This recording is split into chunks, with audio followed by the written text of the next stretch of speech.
Welcome to the Lifelong Rivals Sports Podcast. I'm Zack Kaufman, here with Ryan D'Amico.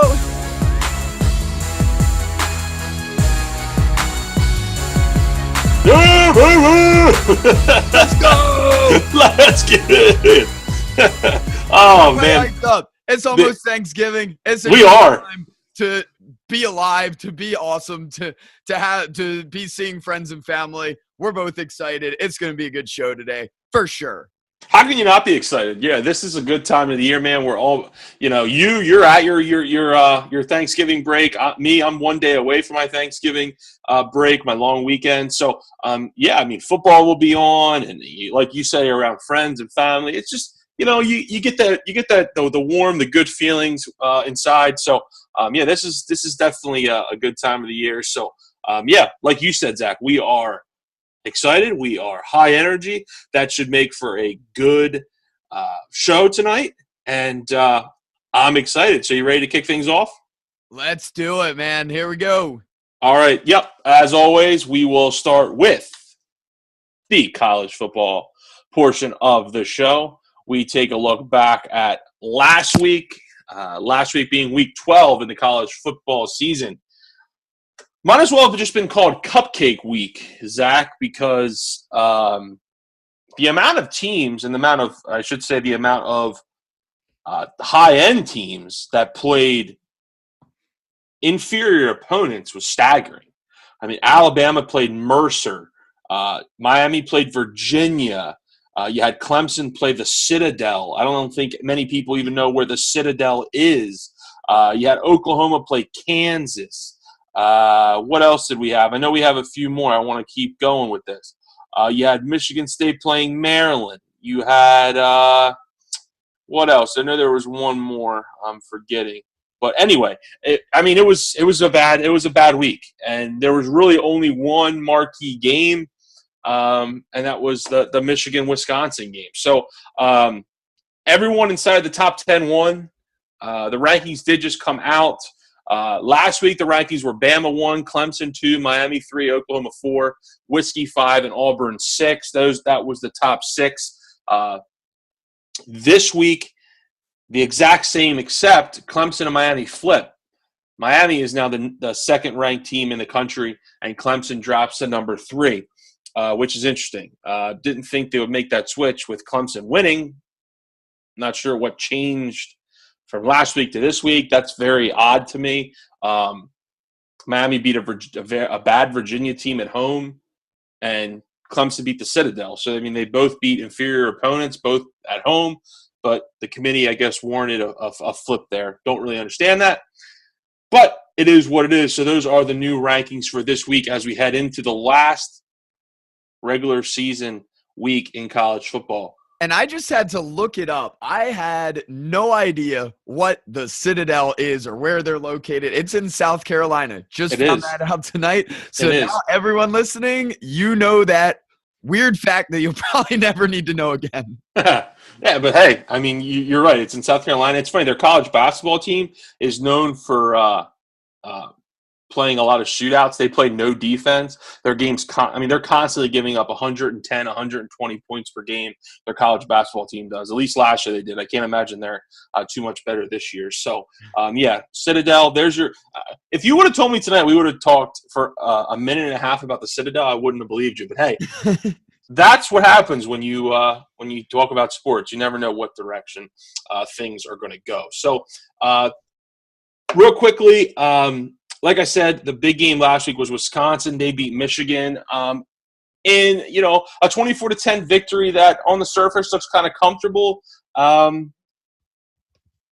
the game really changed when starting quarterback for Michigan, Brandon Peters, got knocked out of the game in the third quarter with a head injury. He had a concussion, and they had to insert John O'Corn. Obviously, good things didn't follow, and Michigan was actually up 10-7 at that point, and they Wisconsin, that is, rattled off 17 straight points. So, and they get a win and continue to be undefeated and control their own destiny to try to get to the college football playoff. The big news story this week, Jim Mora, UCLA football coach, fired, out, gone. He's done. It's about time. UCLA 5-5. If you're UCLA, that's not the record, and that's not the performance that you want. Jim Mora, everyone remembers Jim Mora Jr. He was the head coach of the Falcons when they went into the NFC Championship game in 2004 with Michael Vick. Couldn't cut it as an NFL coach thereafter. Tried his hand at college. If you can't make it in the NFL and you can't make it in college, Jim, it might be time to just hang it up. Or if I were him, I would try my luck in the broadcast field. But look, it is what it is. And Zach, if you go back and you listen to our college football preview, I said, this was one of my predictions, I said Jim Mora Jr. would be fired. I thought it'd be at the end of the season. They beat me to the punch, and they did it a week before the regular season ends. So Jim Mora Jr. out at UCLA. Chip Kelly rumored to have some interest in the job. Thoughts on Chip Kelly going back to college, Zach? I just was never that impressed with him. I know he was a great college coach when he was there. I'm sure it'll excite UCLA there if they can get him to go. But I know my biggest experience with him was when he was on the Eagles, coaching in the NFL, and just tried to get in his type of players. It didn't work out at all. So I always love seeing a coach that can rebound from that. We've seen it before in other coaches. Specifically, I think immediately of Nick Saban, who had some tough times there coaching the Dolphins. I feel like there might have been another team in there at some point, but now he's back to coaching college, dominating at that level. So I'd love to see that success from Chip Kelly. It'd be interesting to see what the results are. But I'm not too bought in until I see it. A lot of times with a college program, it also takes a couple years to kind of get his players in and build that program. Exactly. So it's something we'd have to see over time, no matter what, how that looks. And this is a situation. Number one, excellent, impressive call there, calling this firing from before the season even started when we went through our college football preview. Number two, Jim Mora, he had one of the most talented quarterbacks in the nation on this team with Josh Rosen and just wasn't able to do anything with it. Rosen had a big game this week against USC. And on the other side, another talented quarterback, Sam Darnold, was somewhat disappointing. Didn't even throw a touchdown there, while Rosen threw for 420 yards, 3 touchdowns, did have an interception. They were within 5 points. There was some talent on this UCLA roster, but Mora was clearly not able to maximize that at all. And that's the thing. I mean, you're going to have a first-round pick, probably a top 5 pick as your quarterback. You're known as – well, you're supposed to be known as a defensive-minded coach. Your defense was absolutely awful. Your run defense was one of the worst in the country. So, look, no surprise that Jim Mora gets fired to the season that he had. And as far as Chip Kelly goes, I think if Chip Kelly goes to Florida, if I was Chip Kelly, I'd go to Florida versus UCLA. I think that's a better situation in Florida. And if he goes to Florida, the recruiting ties that he has down there and the just the amount of good football players that come out of the state of Florida, he would have a field day, I believe. And Florida would be in really good shape going forward after this Jim McElwain debacle that they've been through the last handful of years. So I think if Chip Kelly goes back to college, I do think he will have some success and probably a good amount of success. He went to the national championship game at Oregon, where he lost to Cam Newton and Auburn. I don't think it's far-fetched to think he could do the same at a school like Florida or UCLA. Looking forward, Zach, to Week 13. Compared to last week, this is complete 180. This weekend is filled, jam-packed with a bunch of good college football games, starting off with the game, as they call it, Michigan against Ohio State. Now, look, in the grand scheme of things, it doesn't have the same feel as look, you only have to go back as far as last year when it was, the winner of that game went to the Big Ten championship game, or ultimately you would think to the college football playoff, which Ohio State did. They won. They got to the college football playoff. Controversial spot at the end on fourth and 1 in overtime where it looked like JT Barrett was short. They give him the first down. Getting back to this game, though, Ohio State's already cemented themselves in the Big Ten championship game. Michigan basically just playing to get a win over the rival, which is something that they've really struggled with over the last decade plus to beat Ohio State. That's obviously a really big game for both teams. It's a really big rivalry. A lot of good rivalry games this weekend. Next game, the Iron Bowl, Alabama and Auburn. Not only a big rivalry game, Zach, but this game is huge in the grand scheme of things looking at the SEC championship game, because the winner of this game goes to the SEC championship and takes on Georgia. It's crazy to think that if Alabama loses this game, they don't go to the SEC championship game, and maybe they get left out of the college football playoff after not losing any games up until now. That would be interesting. And Auburn has a beautiful opportunity again to keep their season going and just control their own destiny to try to get to that college football playoff.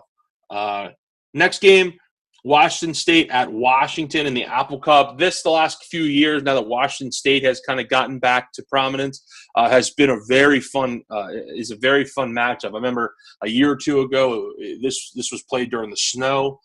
Very cool atmosphere out there in Washington. So that game, the Apple Cup, is always an exciting one. And then you have Notre Dame and Stanford playing, which that's a pretty cool rivalry. Notre Dame not playing for much at this point. Stanford, on the other hand, is playing for a potential shot at the Pac-12 championship game. So 4 big matchups there going forward on Saturday. One thing, too, that you need to look at with this being the last regular season game of the season, you need to look forward to next weekend, the following weekend, when conference championship games will be played. 2 of them, Zach, are already set in stone. You're going to have Clemson taking on Miami in the ACC championship game, and you're going to have Wisconsin, Ohio State in the Big Ten championship game. Real quickly, Zach, I know you're not the biggest college guy college guy in the world. Give me a pick out of Clemson, Miami, Wisconsin, Ohio State. I'm gonna go. I've liked what I've seen from Clemson. I've got to pick them there. When I watched them earlier in the year, their offense definitely looked solid there. They seem like a good all around team there. And then I'm torn. I'm leaning towards Ohio State. They've been more up and down from the teams I've watched, so I'm not fully confident there. But I'm still going to go with them for the win here. I agree with you on both picks. I agree. I think Clemson's defense in the long run is going to be the difference in that game. I think Miami's streak ends and luck runs out. That's more of a heartfelt pick for me more than anything, though, to be honest. Wisconsin and Ohio State, as much as I'd hate to say it, I agree with you. I think Ohio State wins that game. I think they win it pretty easily. I don't think Wisconsin is very good. They're a byproduct of a very easy schedule. Look what happened when they took on a respectable team in Michigan last week. If Brandon Peters, Michigan's quarterback, doesn't get hurt, Wisconsin maybe loses that game. So, yeah, I got Ohio State winning that one as well, Zach.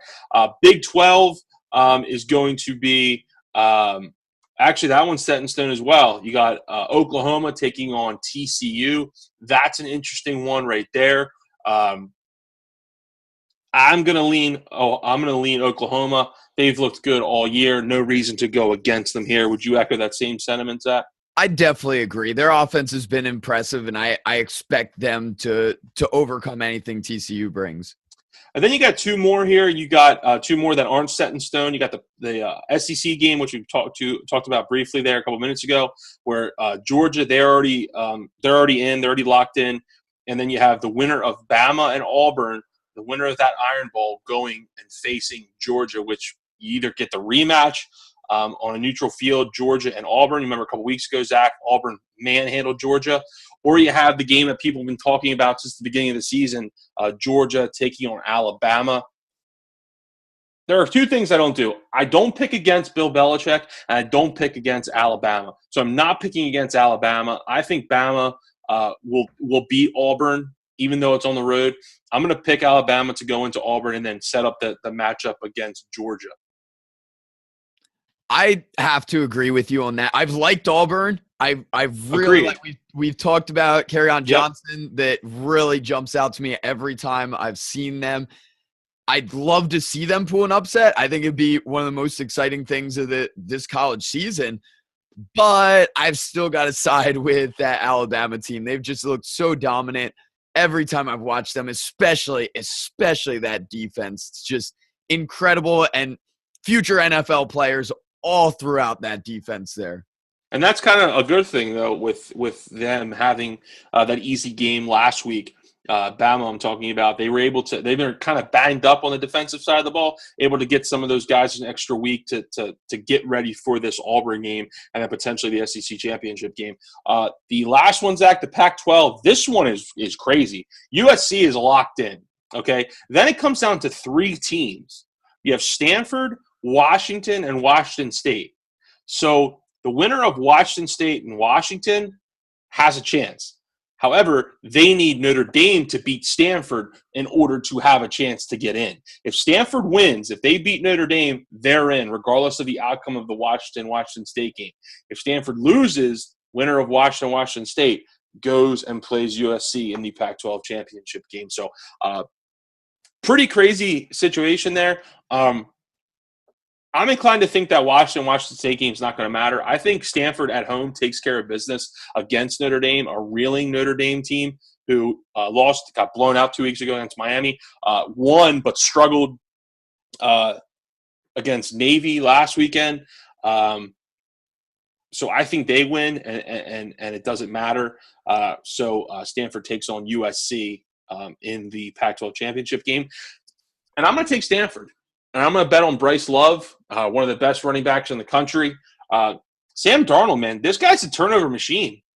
He must come back to school. Like, look, I know it's hard. I know it's hard when you see that you're going to be a top 5 pick and you see all that money that's going to be flashed in front of your face. But he's not. I mean, he's just not ready. Like, flat out, he's not ready. At the end of the day, he's still only a sophomore. He's still only 19, maybe 20 years old. He needs to come back. He leads the nation in turnovers. How many turnovers do you think he'll have next year in the NFL? He needs to come back, work on his craft a little bit more. I think Stanford would win that Pac-12 championship game. What do you think, Zach? What do you think about USC Stanford, and what do you think about Darnold? Now, when it comes to USC, I'm actually in agreement. I am anti-USC. I think whoever wins, whether it is, or whoever makes it to that game, whether it's Stanford, whether it's Washington or Washington State, I give them the edge. I think USC has not been very impressive, even with Sam Darnold supposed to be a high pick there in the draft. So whoever ends up in that spot, that's who I'm picking right there. I just, like we talked about it with UCLA, they barely beat that team. It's been like that throughout the season. They've never really impressed like I thought they would at the beginning of the season. So I'm picking against them 100%. As for Sam Darnold, I think he's got to make that move to the NFL there. I'm going to completely disagree with you on that. It is up to the team. He is 20 years old right now. So his birthday's in June. So he turned 21 before his first NFL game. It'd be to the discretion of the team, and that's one of those unfortunate things that he might get set up by bad ownership, bad coaching, whatever it is that wants to put him in from the beginning, and it could be a rough start. Peyton Manning had an awful first year. He threw all kinds of interceptions, so it could be something like that if he's So did Troy Aikman. It's won one game his first year. It's been historically that's happened with some great quarterbacks, and it's possible to come back from that. I think ideally he'd be in more of an Aaron Rodgers type situation where he gets drafted behind an older quarterback, maybe someone like Phillip Rivers, depending how the Chargers finish out. They're currently at 4-6, but they're looking better. Or someone like that, or to the Giants behind Eli Manning, that he's got a year, 2 years to learn behind that other quarterback before he takes over. I think that's the ideal situation where he can, number one, claim his spot as a top draft pick. Number 2, start cashing in and actually making money in the NFL. And he pushes aside that injury risk where if something devastating happens in college, I'm very confident he'd still be drafted at some point, but not to the effect that he is currently, even though he's been kind of disappointing. I think he goes for it. He gets drafted. He starts making money, starts learning the NFL game, seeing how those guys, how they work, how they learn, how they watch film, all the things that go into being a good NFL quarterback. And hopefully the team sees that and can develop him rather than having to throw him in right from the start like some teams do with their quarterbacks, as we've seen this year with the Deshaun Kaiser having to start from the first game of the season, having turnover issues, injury issues, all that kind of stuff come up that could hinder him moving forward in some of his progress. So it is a tough decision, but I'm 100% in disagreement with you. I think he should still go out to the NFL and hope and trust that he can go with get with an organization that knows what they're doing and can handle that situation so that he has the best results long term. Yeah, I think there's 2 spots that I look at and I think would be beneficial for Sam Darnold. One, I think the best spot for him.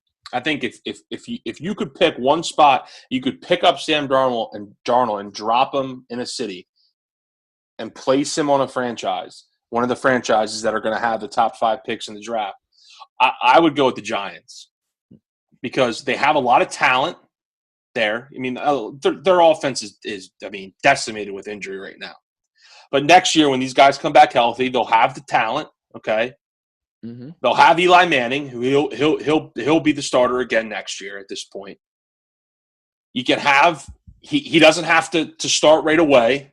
He can sit, he can learn, which I think for him would be ideal because, like I said, I think he would benefit to go back to school. But if he doesn't and comes out, this would be the best fit for him. Also, a spot if this team falters down the end and things don't continue to go well for him, which it looks like maybe it's heading in that direction.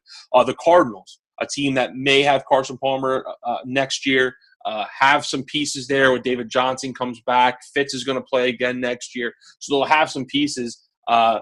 He can sit and learn there at least for a year or so under Carson Palmer. So those are 2 teams that I look at that could have top picks that I think would make the most sense for him if he goes that direction. But Zach, like I said, I would prefer him to stay in school. But look, that's a tough decision to stay when you're pretty much guaranteed to be a top 5 pick. So I see where your head's at there for sure.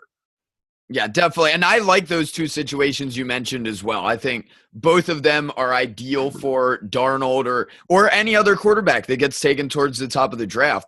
Both of those situations in New York, like you said, they have some good young weapons. And this is supposed to be a deep running back draft as well, where teams can pick up, if they make that first round pick, a team like the Giants that have really struggled with the running back position can take a later running back and still be fine there. Hopefully they can come in. And I'm sure, I feel very confident it'll be better than what they've had. Orleans Darkwa's been a little bit better lately, but he's not a long-term number 1 running back. They've got to find something else there. So I think that gives them the best opportunity of taking a high second-round pick, kind of like we saw this past year with a Dalvin Cook or Joe Mixon there right around the second round, that are going to be building blocks of the future. I know Mixon's been a little bit disappointing, but Cook looked really good early in the year until he got that injury. So hopefully, I mean, that'd be kind of the ideal situation for the Giants. I know I'm a fan of a rival team, so hopefully they botch it and make all kinds of mistakes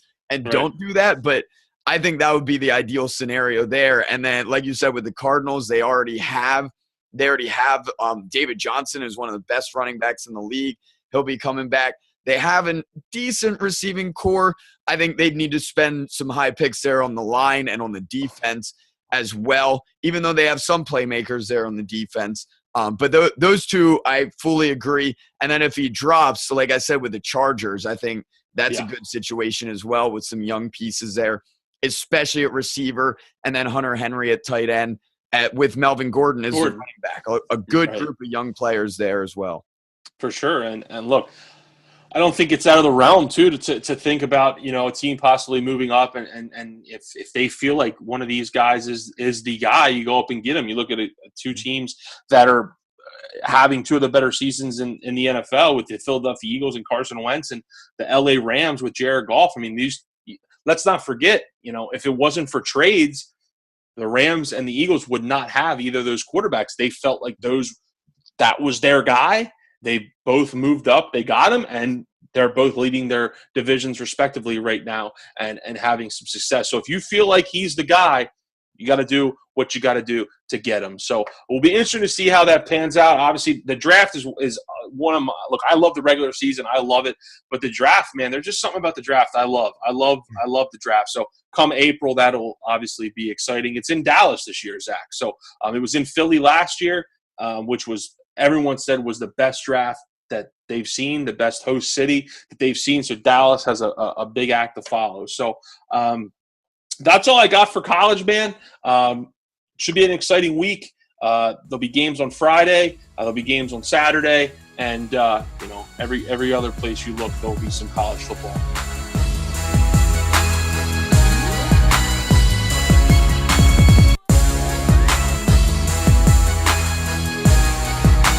Thank you so much for listening to the Lifelong Rivals Sports Podcast.